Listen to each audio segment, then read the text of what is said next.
The hot take is that marriage won't complete you. If anything, marriage will magnify your problems. Do you know who you're marrying? That is like the whole point of marriage, right? Is like trust. Marrying the right person is one of the biggest, if not the biggest, decision you will make in your life. People need to lower their standards if they're not willing to meet the standard they're looking for. Or maybe most people don't know the statistic that you have a 30% less likelihood of divorcing by doing premarital counseling. Buy the cheaper ring. Your parents are no longer your family when you get married. Welcome back to the Couples Edition with Allie and Ely. Today, we will be covering some hot takes on relationships, dating, money, things related to you and your partner, you and I, and we'll jump right into it. Let's do it.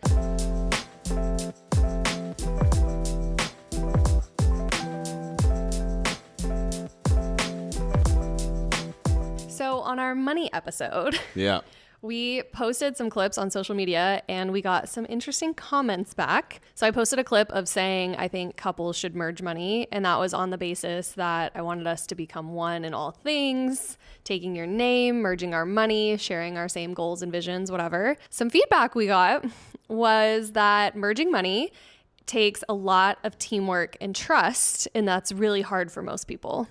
What are your thoughts on that? Yeah, my thoughts are that is like the whole point of marriage, right? Is like trust. It's like all the vows you're reading and saying on your wedding day literally are saying, I'm giving you everything and you're giving me everything. They're not like, I love you and I'll do all these nice things for you, but I prefer we don't share certain things. And I get it. Like, you don't need to share the same toothbrush. But I think money is such an essential part of life and marriage, relationships, that ideally, like, I would want to know that, like, you're still making money and it's coming into our bank account, not, oh, my wife forgot to pay her rent because she lost her job 6 months ago and I didn't know because our finances are separated. Weird. I just think like you said, in vows, the whole point of marriage is teamwork, doing life together as a unit. I think if you were to Google the word marriage, like what are some keywords that come up with it? I'm pretty sure unity would be somewhere up there in the top. I mean, I'll tell you this. I know a couple. They are probably now in like their 40s or 50s. They're wealthy. And they both own their businesses and they do really well. I mean, like a couple million a year. And the husband, who I know pretty well, was telling me that they have a shared account where they have a portion of their income go into the shared account where they pay the bills, take care of the kids, pay for the nanny, all this type of stuff. And then they also have separate accounts where they funnel the other remaining portion of their income too. And on the one hand, like, I think that can make sense. On the other hand, I feel like where you put your money is where your heart is. So I would want to know, like, what does my spouse spend her money on? Not because I want to look over her shoulder, not because I want to, know every single detail of, what she's thinking and what she's doing, but it's like, how do I know that you're not like overspending on shopping and you just don't know it? It's just how you spend your money. How do I know that you're not? But if our money's separate, I guess playing devil's advocate, why do you care? If it's my money and I'm overspending, why does it matter? Because where you put your money is where you put your heart. So if I know that, like, late at night you hang out with your girls, but you're actually gambling all the time, I would love to know that. I would love to know that, hey, the reason why you're stressed around money, it isn't because your job is tough. It's because you're gambling a lot of it. I don't know, right? Or another thing is, obviously now there are a lot of ways that you could, I guess, like, pay for SCX, right? I don't know if you can see that on YouTube. There he goes, spelling it again. Right? So demure. Anyways, now you can do a lot of that stuff online. So I would want to know if someone in our marriage is spending money on that. I hear your point, but what's interesting is that you never look at our credit card bill. Even though our money is merged, never look at any of that stuff. Because I don't have any concern. But I guess even if our money was merged, I guess regardless of whether a couple's money is merged or not, I think you would start to see like things that might be concerning, because you're saying right now you don't have anything that looks concerning, so you don't look into it, but you could if you wanted to. Right. So you think that kind of could be true on the other hand? Like if our money wasn't merged and something was sketched to you? How would I know that something was sketched? If you always pay the bills? You would start asking me about it. Well, no. If our money was separate, but we paid the bills together, then I wouldn't recognize anything sketch about how you're spending your money. No, I guess I'm saying like right now our money is merged. You could look at whatever you want to, and you're saying you don't because nothing in our life is sketchy. Exactly, because I know you well enough now. Then this is why marriage is so amazing, because we share everything. I don't anticipate you acting in any kind of strange way per se, right? Because we share everything. Now, whenever we first got married, remember, you would always ask me things like, hey, what'd you spend on this? What'd you spend on that? Because you weren't used to that spending habit. For example, like you probably wouldn't have been used to me like angel investing or something, or how much I spend on Upwork. And those are like important things to me. But now you know what those transactions are because they are shared. Sure. Yeah. And so I think like from my perspective, when you share everything, you have an idea of, oh, this is what my spouse, my partner spends money on, and this is how they value the use of that spend. But I think if those things are kind of in the dark, you kind of always like wonder, like, what are they spending their money on?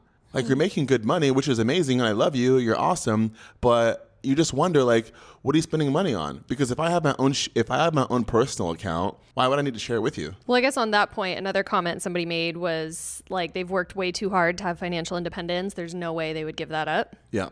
So what would you say to that? What I would say to that is you are two grown adults and you can create a budget for, let's call it like personal spending. Let's just say we both make $100K.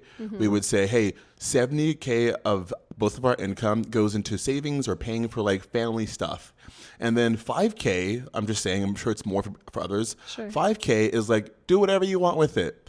Go to Cabo. Go spend money on a spa. Go do that stuff. Like, do it. Meaning each person, even though your money's merged, you still have discretionary money to do what you want with that is within the means of what you guys collectively have. Absolutely. Yeah. I think that is reasonable. I mean, if you know how to budget for yourself, then you should know how to budget with your spouse while factoring in personal spending. Yeah, I think a lot of finance experts talk about that too, that even when you merge money, you still have like his and her buckets, meaning you allocate whether it's a couple hundred or depending on your income, a couple thousand a month, whatever it is, that you guys can spend on whatever you want. No questions asked. If I want to go shopping and on a full spree, if you want to spend that money investing into like your angel funds, no questions asked. And I think a lot of couples who merge money, that is what they do. For us, I feel like we never really have those type of disagreements often. And if it's a big enough thing, we just talk about it. And I personally, I don't feel tied to like quote financial independence. I think we talked about in our money episode 4 that it was hard for me as having success on my own financially to then like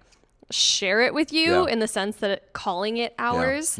I think there was a mental roadblock there, but I never felt like, oh, I have to have my own thing. In fact, I actually think it's such a benefit and a blessing that we give and take. So like when we first got married, I was making more money. And then a few months in, you started making more money. And then I quit my job. And so we were paying most our bills with your money. And we had my savings to invest with and stuff. And then now you quit and now I'm making money. And it's like this constant trade in a way and this constant support where we're making these family decisions as a unit. Able to pivot together and move together. It's not like we're not depending on ourselves necessarily. We're depending on each other as a unit, as a family. We're talking about big decisions. And I think another way that works, because I do understand why some people who have money trauma, whether it's because somebody's taken advantage of them or maybe they've been in a relationship where money is kind of like a leash and they like get allocated an amount or something.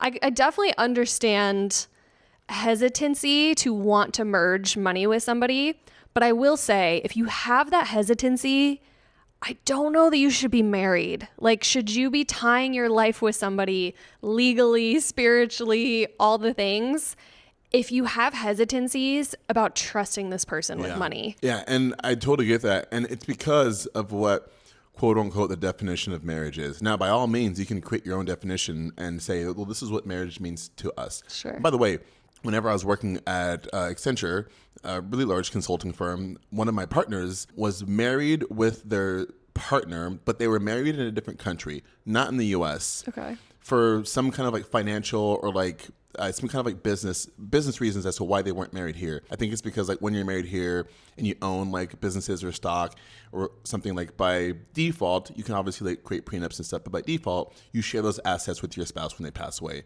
or something. And they didn't want that, so they didn't do that. And she told me that. This is a partner that I knew pretty well. Another scenario, remember whenever we watched Succession and there was that Money Bill, the character Bill, Big Money Bill, he was paying for a second family. Oh, not Succession. It's the... Not Succession. Bobby... Billionaire. Axelrod. Yeah. Billions. Yeah, billions. Yeah. And for me, it's like, that's a scenario where when you have your own account, you allow that kind of leakage to be possible. Or division. Yeah. Yeah. I will say another thing that came up in comments is prenups. Yeah. I'm not totally against prenups. Say more. Because I do think that if you're coming into a situation, let's say, even though we talked about this on episode 4, that one of us came in with a lot more money than the other. Yeah. But in my head, it wasn't a significant enough amount where a prenup would have made sense. Yeah. But I do think if you are getting married and you're coming in with very different wealth numbers, maybe somebody grew up rich, has a trust fund inheritance, or... You know, I do think there are situations where the playing field is not level. Yeah. And because so many marriages end in divorce, I do think that having a worst case scenario protection, I'm not totally against. Like, I think there was a lot of controversy when like Justin Bieber married Hailey Bieber, because I think they went on record saying they didn't have a prenup because they planned to Aren't they both wealthy? They come from... I mean, he's like mega stardom and she's... not necessarily. Isn't she like... she's wealthy. She's a celebrity, but I don't think she's like... Well, before Justin, she was a daughter of a major Hollywood... an actor. Executive. An actor. She's the Baldwin family. Oh. Anyways, they had a very different net worth individually. Sure. And I think they went on public record saying that they didn't do a prenup and there was all this controversy. You know, like if you feel peace about that, cool. But I do think in a situation like that, I wouldn't mind having like we never plan to divorce. Right. Absolutely never. Right. However, if that ever happened, we have a safeguard in place that would be financially, legally wise. Yeah. Because there's an author that I really enjoyed her first and second book. She's a Christian author, Lisa Turkhurst. She's written dozens of books. And I remember reading some of her books. And then I read another one and it found out that her husband was cheating on her. Both Christians, both like in church, whatever. Like the type of people that on the outside, you'd be like, these people wouldn't like have these issues. Yeah. He ended up cheating on her and he ended up having an addiction to stuff. Wow. And that caused him to do all these crazy things. And she tried to make it work. Wow. And after like a few years, she realized like he wasn't willing to deal with his addiction. Wow. And so I think even in the best case scenarios, you know, you get married for all the right reasons, you do the premarital counseling, you're so well aligned, like you and me, like you and I talk about like we, no matter what, would never divorce. Yeah. If one of us became severely addicted to heroin and started prostituting ourselves on the street. Yeah, that's an extreme. That's an extreme. Yeah. In which case, I think a prenup might not hurt. Yeah. And I think that for me is like the worst case scenario I don't mind planning for, but I don't ever expect to get there. And I would expect to never use it. And I think for me, I think it's also personal that even if I had that, it wouldn't give me like a fallback plan. Because I feel like something you might say is like, well, why even have a fallback plan and like open a door to that? Well, no, I totally agree. And I think like prenups are created, invented for extreme cases. I don't think prenups were ever invented because you have to imagine, right? Legally, when these things are created, they're usually taken to court. And then once you're taken to court, or I mean like... I think it's just lawyers. Or I mean like new legal structures, new legal things are usually created because some big event happened in a very obscure or maybe a very extreme like fashion to where a law was created to then allow that. So for example, prenups. I don't think that prenups by definition was always like available and like around. I'm sure at some point, I don't know, whenever there were like big transfers of wealth, men started to realize that, whoa, if I divorce my wife, she keeps all of my things. Like that doesn't make sense. I should like go and create this new entity called a prenup. So I think if you're the average person, to be honest, And again, I'm not saying that you shouldn't aspire to wealth or success or a lot, but if you're the average person, I think that you should factor in that like maybe a prenup doesn't work for you or shouldn't necessarily be like factored in so harshly. Yeah. Because you don't have like, if you got, a couple $100,000 of net worth, I get it. You worked hard for it. It's not that significant. But to be honest, honest, not millions. You're not going to retire off of it. Right? Yeah, for sure. If you do divorce, great. You will lose a couple summers of vacation, maybe, but it's not going to ruin your legacy. Yeah. One other thought though, that I think a prenup is valuable is I've heard a lot of stories of one partner, usually the man, who retains working while they start building a family and having children. And the wife usually will take a step back to help raise the kids. Mm-hmm. Often it's a financial decision because childcare is so expensive that it almost makes more sense to have somebody stay at home, that then the wife's career is hindered. So if they divorce and she hasn't been working for 5+ years, she's at a financial deficit. Yeah. And so I do almost think that even writing some things like that in a prenup could be beneficial. I agree. Because sometimes, like, especially if you're getting to a point of divorce, things could be so gnarly that even in a loving state, somebody might not want to take care of the mother of their children down the road. Which again, I think all of this kind of ties back to like marrying the right person is one of the biggest, if not the biggest decision you will make in your life, because the consequences are lifelong forever. And I also think that you can create prenups or the structure that you just mentioned where the husband is working, the wife isn't, her career is hindered. I think you can literally create, quote unquote, a pact out of love.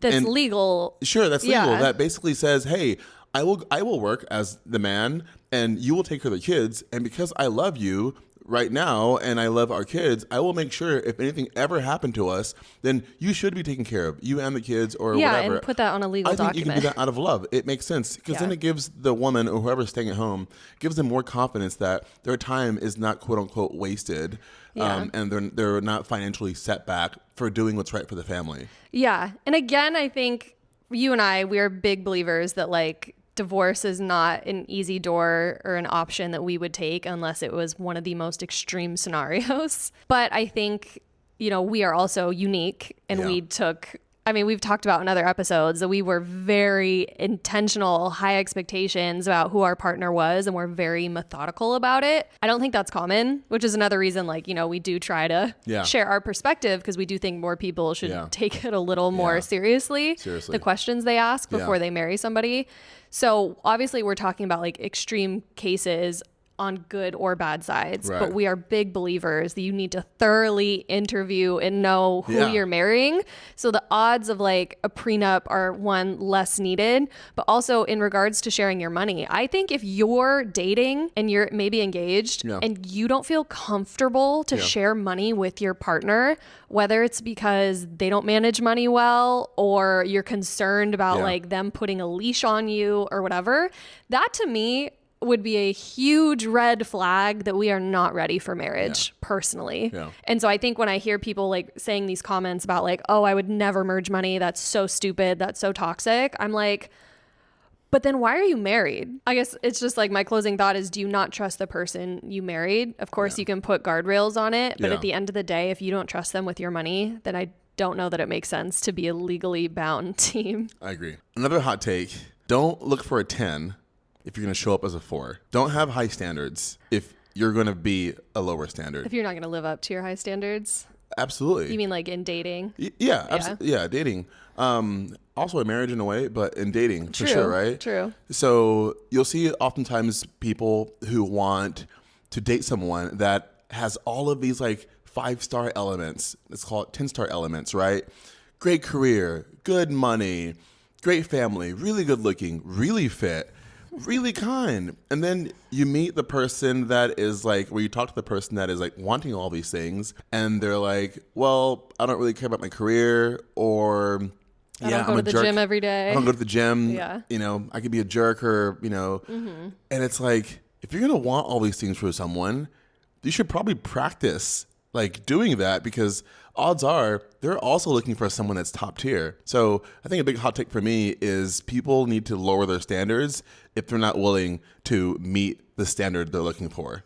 I completely agree. And it's kind of funny because I'm like, is that even a hot take? Because it seems like it should be obvious. And yet we know or have met so many people, and you hear these stories of like, they want somebody that's super fit, but it's like, they're not super fit. Or like a lot of girls want a guy that's really tall, which I don't know if that's like something you could live up to. But to me, it's just like some things are just kind of superficial in that way. And it's like, are you also meeting those superficial needs if you're going to have superficial needs? Maybe height.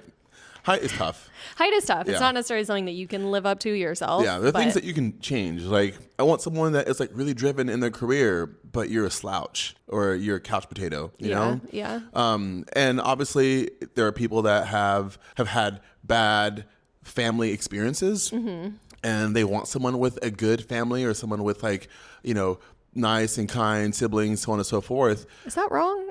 No, it's not wrong. Because you can't control your family. You can't, but you can work on those things as well too.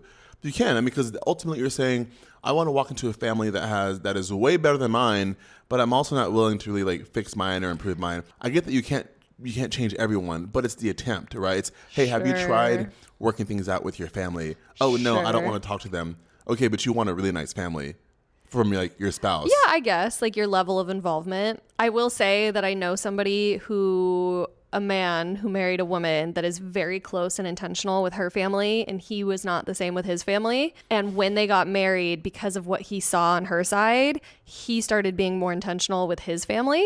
Yeah. Good for and him. So I guess that's one example of how you could quote unquote change. But I don't think obviously like if you come from a really toxic family, just strictly to have a healthier rest of your life, I don't think it's necessarily wrong to hope that you marry into a non-toxic family. Yeah, totally agree. Another thing on this topic would be like socializing, or, you know, some people want a really, really funny guy, but they're not willing to go out to all of like the social things that this funny guy is like known for, right? I want a man who makes me laugh, but I want him to never leave the house. Well, this guy's obviously social. He's probably going to go out and like be with people.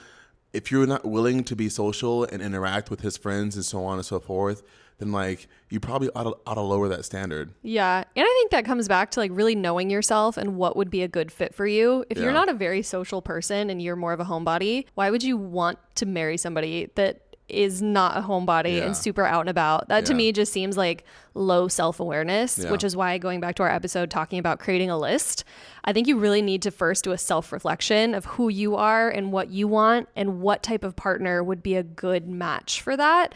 Not just like, oh, that looks nice, but does that look nice for somebody else and that makes more sense, or does it make sense for you? You know, all that to say, you need to lower your standard if you're not living up to it.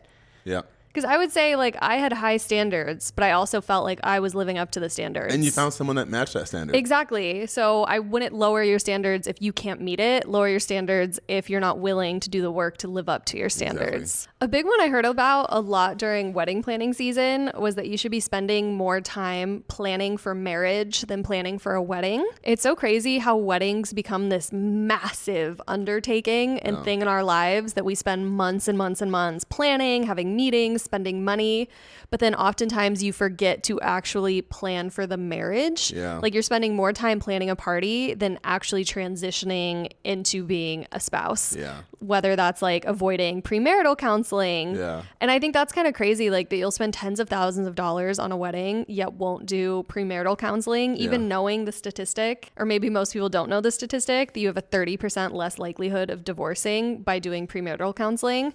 So I think like things like that is just kind of crazy to me, how people will prioritize this one day and one moment, but not actually do the pre-work to make sure that they're transitioning into this new season of marriage in the healthiest way possible. Yeah, I totally agree.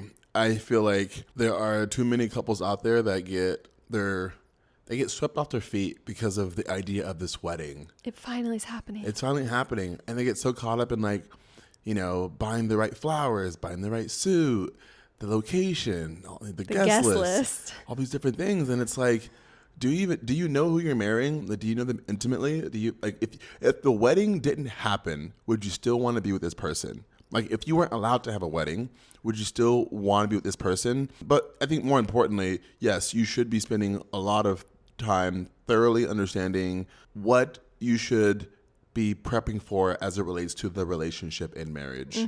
Not just, we're going to get a new apartment, we're going to buy this couch and like put this up and we're going to have an amazing, home. It's like, no, let's have an amazing marriage first and practice those things. Yeah.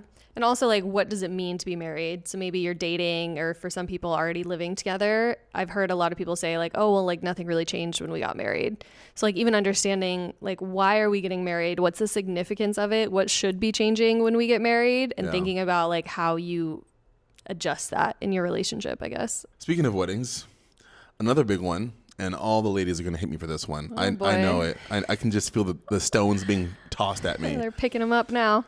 Buy the cheaper ring. Get the cheaper ring. Get the cheaper ring. Save the rest of that money for that house. Also, by getting the cheaper ring, I think it's just like a better financial decision. Again, I think what we are saying makes more sense for the average person. I know a lot of wealthy people. You know a lot of wealthy people. And we also know people that, quite honestly, just can barely survive day to day. But I think because in society we have glamorized this idea of a wedding ring, what happens is folks who can't live day to day or survive day to day end up falling in love and they want to get married and they spend 3 months of rent on a ring and they're barely able to survive. Who actually does that though? I don't know anybody. 3 months of rent? Well, if you think about it, an average, okay, let's just talk about it this way. Actually, I guess that's not that unreasonable. Is like about 3,000 times 3. Exactly. So yeah, a lot of people. To me.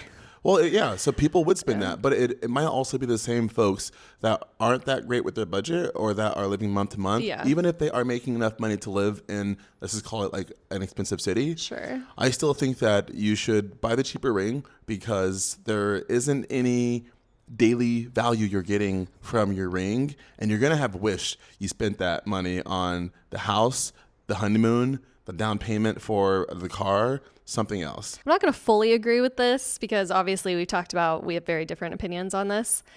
I don't think it's necessarily the cheaper ring. Find a price that is reasonable and financially smart within your budget, and don't try to keep up with the Joneses and get the most glamorous, extravagant thing. Get something that's reasonable within your means that isn't going to hurt you and impact you financially for the next things in life, whether it's paying for the wedding or the house or the honeymoon, whatever. Like, just be financially wise about it. And that's what the cheaper ring means. Sure. Is find something that you can handle.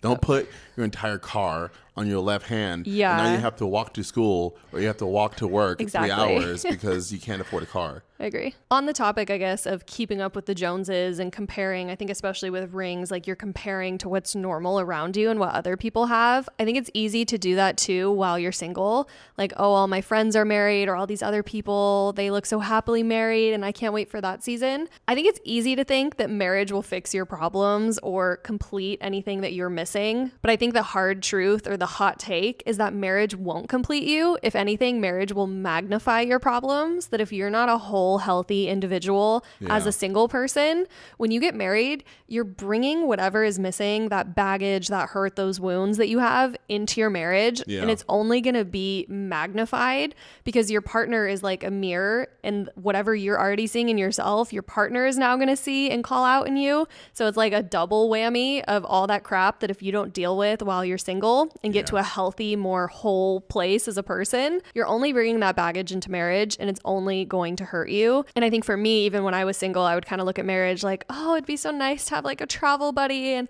I could do all these things if I were married. And I really had to get to a point of being like, no, I am a whole 100% complete human being on my own. I can do whatever I want by myself. I can go travel the world. I can go live my best life all on my own. Marriage won't complete me. Marriage will be an added benefit to the life I'm already building. And I think so many people have this unrealistic expectation that marriage is either going to complete them or fill whatever voids that they already have. And I could not disagree more with that. If anything, I've seen that marriage will bring out anything that I haven't dealt with. What would you say, this is an odd case, what would you say to the individual that wants to have kids but can't find love? Oh, curveball. I actually was talking to a friend about this recently that is single and does have the desire for children. And I actually really appreciated her perspective. I hadn't heard it before. She was saying that she believes that having a mother and a father in the household, because they both provide very different things, is so beneficial to children. And I mean, you see the statistics of kids that grew up in a single parent household, whether it was mother or father, how that impacts them. She was saying is like, as much as I would love to be a parent, I wouldn't want to do that to a child or to my children, is raise them in a house where I couldn't give them the both sides that they need to be like healthy, or give them a better chance, I guess, of being healthy. And I thought that was a really interesting perspective, because I think I used to think if I never get married, I want to be a mother, I'll just adopt. Yeah. But it did give me a pause thinking about what she said, and like, would I want to bring a child into a house where I couldn't give them like the complete picture? Yeah. I don't know. Yeah. Well, you know, what's interesting is that we obviously hear a lot of stories about quote unquote like broken families, single parents, but there are also so many stories about superhero single parents. Absolutely. And so the way I see it is like, if you're single and you can't find love and you want a kid, great. Go through the adoption process and be that superhero single parent. I think that's very possible. Yeah. And so I just always wondered, you know, what someone like you would say to that scenario. Yeah, it's a good question. And I do agree with both sides. And I think it's more of an individual person. Like, do you think you could provide a whole healthy household and make it work? Yeah, because then it's not like a broken family if it was always created to be mom only or dad only. True. Right. And I actually just a story recently of a famous entrepreneur, Emma Greed. She was on a podcast and she was sharing that she grew up in a single mother household. However, she never felt impacted by the lack of a father figure. Like, she never had daddy issues, is what she said, because she had so many male role models, like uncles in her life. And I thought that was actually a really good perspective that maybe counteracts the first point I made, is that if you are a single parent household, you probably have to go out of your way to be intentional to introduce and create a separate family in a way with extended, like, good role models that can kind of be father figures or mother figures to kind of fill some of those voids. Totally. But back to your hot take on completing yourself. Yeah, I definitely, you know, I agree that marriage does not complete you. It definitely magnifies the issues that you have. Even speaking from, like, you know, a man's perspective, I think unless if you've been around a lot of women, you, I think, will always need to be used or get used to treating women differently from other men. For example, like with my guys, I'm very aggressive with like whatever I want to say, right? If my guy friend's like, hey, you want to go get pizza? I'm like, nah, let's not get pizza. Like, pizza sucks right now. I'm not going to be like, hey man, like, why do you want pizza? You're not thinking about their emotions. Yeah, like what does pizza mean to you right now? You know, would that make you happy, Brian? I'm like, no, I don't really feel pizza, right? But I understand that like men and women are different mentally and psychologically. So I think like whenever you get married, the way that you probably would talk to your friends, I think you might bring that into your marriage, and therefore the things that like you would, you know, want to clean up and want to address per se. So some of those quote unquote issues that you have, maybe they're not issues or just like natural per se, do get magnified in marriage, I believe. But, you know, ultimately, yeah, I agree that like you don't need marriage to complete you. Do you feel like it's a common saying that marriage is like holding a mirror up to yourself where you see more of your problems? Have you experienced that in marriage? I think, yes, I have experienced that for sure. I have. Because if you put it this way, like whenever you are playing a sport, you have a coach. It's hard to coach yourself. It's hard to see your own mistakes through your own lens. And so in marriage, it's hard to see your own mistakes. So your spouse will say, hey, honey, I recognize that like you leave your socks around like the kitchen counters pretty often. But when you're living alone, you don't catch those things. You don't care about those things. So yeah, I do think that whenever you are in marriage, you do sometimes get that. Not generally you. Me, yes. Yeah. Yeah, for sure. Yeah. Me as well. I have experienced that because whenever you're telling me certain things, I'm recognizing that I couldn't have coached myself that because I don't recognize that. Therefore, you saying that reminds me that I have a flaw in this area of, you know, whatever. For example, you know, our floors sometimes aren't very clean and I rarely recognize them, but you do. So you tell me. Therefore, I guarantee you, in all of my apartments growing up, my floors were probably dirty because I never recognized them on my own. What about like personal issue though? And the reason I asked this question, this wasn't like a pre-planned question. It just made me think, I definitely feel like marriage has held up a mirror to me to see more of my flaws and things that I need to work on. And I feel like you're not patience. Always that emotional in that regard. So I'm just curious, like what personal things. For example, like patience. I don't have a lot of patience, like personally. And, patience is love. So for me, whenever I'm trying to do something, I just want to get it done and like move as fast as possible. But when you, for example, like, honey, like, let's take a break, or honey, like, let's just slow down, or hey, honey, I'm running late. If I don't express patience, that is one way of that mirror being put in my face, that you are not a patient person. Someone's asking you to wait and you're willing to bulldoze your way through someone your you own. Someone you love. Yeah. Exactly, right? Which would be you. Okay. Yeah. I like that answer. Yeah, it's the right answer. Okay. Another big topic. This one, I think there was a video out there online that went viral and people were literally throwing tomato stones, whatever at this couple. Cancel. And we can probably link the video. But hot take, your parents are no longer your family when you get married.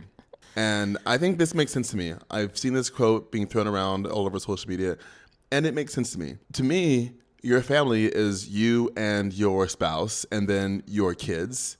So one might ask, okay, well, what is your parents? Again, yes, your parents are, quote unquote, your family, but they are, I think, more extended. And so I think that whenever you are thinking about family issues, family vacations, family problems, family structures, I think a lot of people continue to think about their parents and their siblings and like, what do they think? What should I do that will make mom and dad happy? I think you ought to focus on like, what do you want your internal family to be like? The culture you want your family to be, the vacations that you want to have. I think that matters a lot more. And I have met a lot of couples who they are still very tied to their parents. And I completely get it. But for me, your family is you and your spouse and then the kids that you create. And whenever they turn 18 and leave the house, they are now a part of the extended family. When they get married. When they get married. Think when they leave the house. Sure. I think when they get married. Yeah. I completely agree. You had me for a second. I was going to be like, ooh, I don't agree. I think I did see that TikTok. And I agreed when I watched the video, their perspective, but then I also agreed with the comments contradicting, because essentially I agree that your parents are no longer your core immediate family. They now move to a layer of like extended family. And I was just talking to somebody recently that it took me, I would say, about a year or a year and a half to stop thinking of my parents and my siblings as my immediate family and to really adapt and become fully in our family. Right. I do think the transition into marriage, and we might have talked about this a little before, like even taking a new name, it took me at least a year to be able to like book a doctor's appointment and they're like, what's your name? To not want to say my maiden name. Yeah. It took me a while to fully adjust and own my new identity with my new name. Right. And I think the same is true with joining our family. Yeah. It took me about a year and a half to really settle into like, this is our family. We are a team. This matters more than anything else in the world. Anybody that isn't on our team is not for, or anybody that isn't for us isn't on our team, including our parents, including our siblings.